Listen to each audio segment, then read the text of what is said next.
Hi friends, నమస్తే. Welcome to ఇంటిభోజనం. నేను మీ ఆశాచ్యుతి.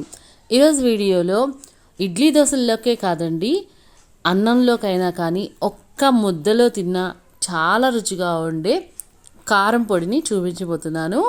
అలాగే ఈ కారాన్ని మనము వేపుడు కూరలు, ముద్ద కూరల్లో కూడా వాడుకోవచ్చు. చాలా సింపుల్గా తయారు చేసుకునే ఈ కారం పొడిని ఒక్కసారి కనుక తయారు చేసి పెట్టుకుంటే నెలల తరబడి నిల్వ ఉంటుంది. వీలున్న వాళ్ళు రోట్లో దంచుకోండి, లేదంటే ఈ విధంగా మిక్సీలో వేసేసుకోవచ్చు. ఎండలో బాగా ఎండబెట్టి తొడిమలు తీసేసిన 200 గ్రాముల ఎండుమిరపకాయలని మిక్సీ జార్లో వేసుకున్నాను. వీటిని చక్కగా మెత్తని పొడిలాగా చేసేసుకుందాము. ఇది లేకపోతే మీరు డైరెక్ట్గా ప్లెయిన్ కారం ఉంటే అది కూడా వాడుకోండి. ఇప్పుడు దీనిలోకి సన్నగా తరిగిన బాగా ఎండిన ఎండు కొబ్బరి ముక్కలు దాదాపుగా 100 గ్రాముల వరకు చిన్న చిన్న ముక్కలుగా చేసుకుని వేసుకుంటున్నాను. కావాలి అంటే కారం ఈక్వల్ క్వాంటిటీలో కొబ్బరిని కూడా మీరు తీసుకోవచ్చు. ఇప్పుడు దీనిలో రుచికి సరిపడినంత ఉప్పు, అంటే ఇక్కడ నేను 3 టేబుల్ స్పూన్ల కల్లుప్పు, అలాగే 3 టేబుల్ స్పూన్ల జీలకర్రని వాడుతున్నాను. వీటన్నిటిని ఒకసారి బాగా మెత్తగా గ్రైండ్ చేసుకోవాలి. అప్పుడు ఈ విధంగా మనకు కనిపిస్తుంది. ఈ స్టేజీలో 100 గ్రాముల వరకు వెల్లుల్లి రెబ్బలను పొట్టు తీయకుండా వేసుకొని కొంచెం కచ్చా పచ్చాగా గ్రైండ్ చేసుకోవాలి. అంటే మిక్సీని ఆన్ చేసి వెంటనే ఆఫ్ చేసుకుంటూ ఇలాగ 4-5 సార్లు చేసుకున్నట్లయితే మనకి ఈ విధంగా ముద్దలాగా అవుతుంది.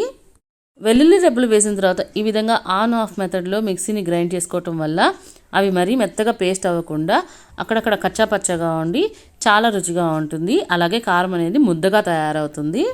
ఇప్పుడు ఈ కారాన్ని ఒకసారి సాల్ట్ చెక్ చేసుకోండి. తగినంతగా ఉంది అనుకుంటే ఓకే, లేదంటే కొంచెం అడ్జస్ట్ చేసుకోండి. అలాగే ఈ కారం అనేది ముద్దగా ఉంటుంది. దీన్ని జాడీలో కానీ గాజు సీసాలో కానీ వేసుకొని గాలిపోకుండా మూత పెట్టుకొని నెలల తరబడి వరకు చక్కగా స్టోర్ చేసుకోవచ్చు.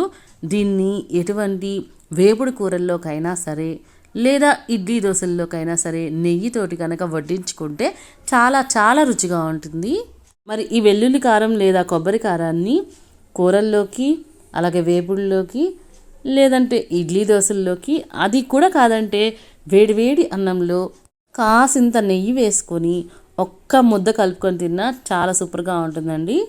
మరి మీరు కూడా ఈ కారాన్ని ఒకసారి ట్రై చేసి చూడండి. ఎలా కుదిరిందో నా కమెంట్ సెక్షన్లో షేర్ చేసుకోండి. అలాగే వీడియో నచ్చితే లైక్ చేసి మీ ఫ్రెండ్స్కి, రిలేటివ్స్కి షేర్ చేయండి. మరిన్ని రెసిపీస్ కోసం ఇంటి భోజనం ఛానల్ని సబ్స్క్రైబ్ చేసుకోండి. Thank you for watching friends.